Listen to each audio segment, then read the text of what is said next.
Kita semua tahu seks itu bagian dari hidup. Tapi, ternyata di beberapa negara, seks bukan cuma urusan ranjang. Ada yang jadikan itu bagian dari budaya, tradisi, bahkan pariwisata. Dari ritual mancing jodoh pakai bercinta, sampai pemerintah yang mengatur gaya hubungan badan, dunia ini kayak Google Search anak SMP yang belum disensor. Hari ini, kita bakal ngebahas 25 budaya seks paling absurd dari seluruh dunia. Nonton sampai akhir, siapa tahu kamu malah pengen pindah ke warga negaraan. Atau malah makin bersyukur lahir di Indonesia. Siap? Gas. Fakta satu. Jepang. Festival Penis Raksasa. Di Jepang setiap tahun ada festival bernama Kanamara Matsuri atau Festival Penis Baja. Bayangin lo jalan di kota kecil dan lihat warga Jepang gotong patung penis segede Tugu Monas.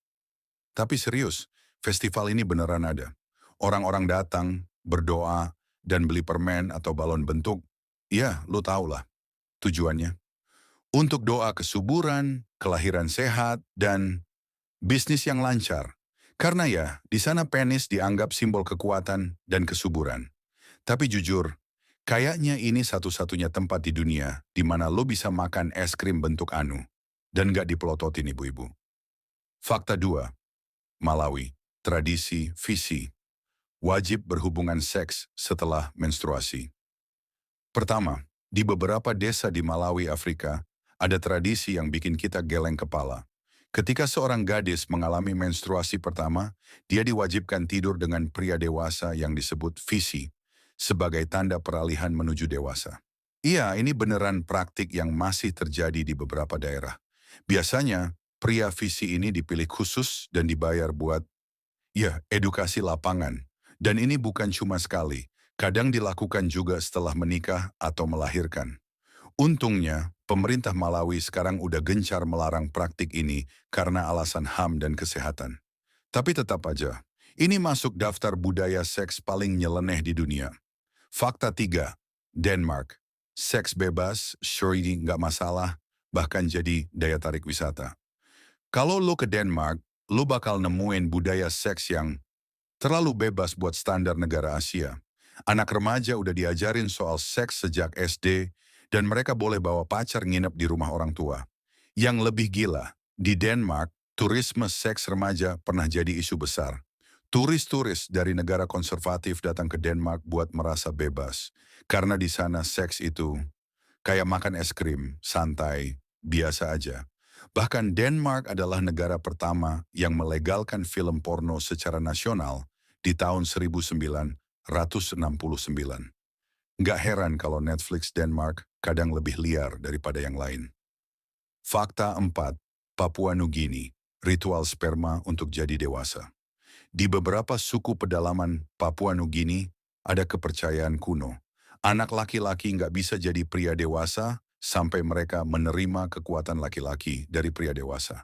Dan kekuatannya itu datang dari sperma. Iya bro, ini aneh banget. Anak-anak dipaksa mengonsumsi cairan pria dewasa sebagai bagian dari inisiasi. Menurut kepercayaan mereka, itu bakal transfer energi maskulinitas. Walau sekarang banyak suku yang udah ninggalin praktik ini, tapi sejarah ini tetap jadi salah satu budaya seks paling ekstrim dan disturbing yang pernah dicatat. Fakta 5. Swedia, negara dengan sex education paling liberal. Swedia itu negara di mana anak umur 5 tahun udah diajarin tentang tubuh, seks, dan perasaan. Bukan cuma anatomi ya, tapi juga konsensual, gender, sampai orgasme. Mereka percaya edukasi sejak dini bisa bikin orang lebih menghargai tubuhnya sendiri dan orang lain. Tapi yang bikin unik adalah, Swedia juga punya program TV buat anak-anak yang jelasin tentang tubuh manusia. Dengan karakter lucu berbentuk penis dan vagina yang nyanyi-nyanyi. Iya, lo nggak salah dengar. Penis dan vagina joget-joget sambil nyanyi. Hej, hej, halo. Mungkin kalau di Indonesia ditayangin, langsung dibubarin sama ormas. Fakta 6. Korea Selatan. Hotel kapsul bertema fetish. Di Korea Selatan, budaya seks semakin berkembang dengan adanya hotel kapsul yang memiliki tema fetish khusus. Ada banyak hotel yang menyediakan tema kamar yang dapat memanjakan fantasi pengunjung. seperti tema BDSM, cosplay, atau housemate fantasies. Kamar-kamar ini juga dilengkapi dengan berbagai perangkat yang sesuai dengan tema, seperti perlengkapan bondage atau pakaian khusus. Konsep hotel kapsul sendiri sudah ada di banyak negara, tapi hotel dengan tema fetish ini di Korea Selatan menarik karena bisa menjadi pelarian sementara bagi mereka yang ingin bebas mengekspresikan diri dalam suasana yang lebih aman dan tertutup. Jadi bagi yang ingin mengeksplorasi dunia fetish, Korea Selatan menawarkan tempat yang jauh lebih modern dan privat dibandingkan dengan tempat-tempat lainnya. Fakta 7, Islandia. Situs dating khusus keturunan Viking. Islandia punya sejarah Viking yang panjang, dan budaya mereka terkait erat dengan keturunan ini. Situs dating yang disebut Islandingabok, atau lebih dikenal dengan The Book of Icelanders, mengumpulkan data keturunan Viking dari seluruh Islandia. Tujuan utama situs ini adalah untuk membantu orang-orang untuk memastikan bahwa mereka tidak menikah dengan saudara mereka, karena Islandia sangat kecil, dan banyak orang yang memiliki hubungan darah yang dekat tanpa menyadarinya. Bahkan situs ini memiliki fitur yang memungkinkan pengguna untuk memeriksa genetik mereka dan memastikan mereka tidak berhubungan darah dengan orang yang mereka temui secara romantis. Ini adalah bukti bahwa di Islandia, aspek genetik dan keturunan sangat penting dalam menjaga stabilitas dan keberlanjutan hubungan di tengah populasi yang kecil.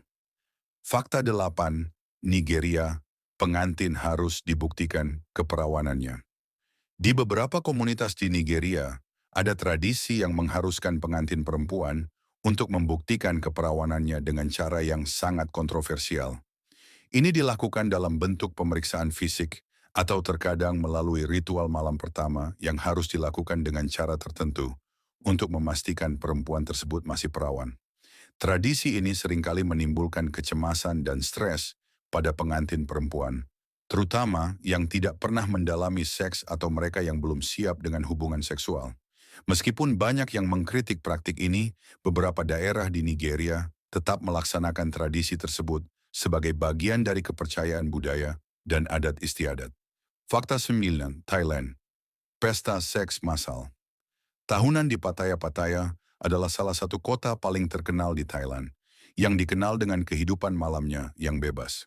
Salah satu acara tahunan yang sangat populer adalah pesta seks massal yang menarik pengunjung dari seluruh dunia untuk berpartisipasi dalam acara yang dikenal dengan nama Pesta Erotik Pattaya.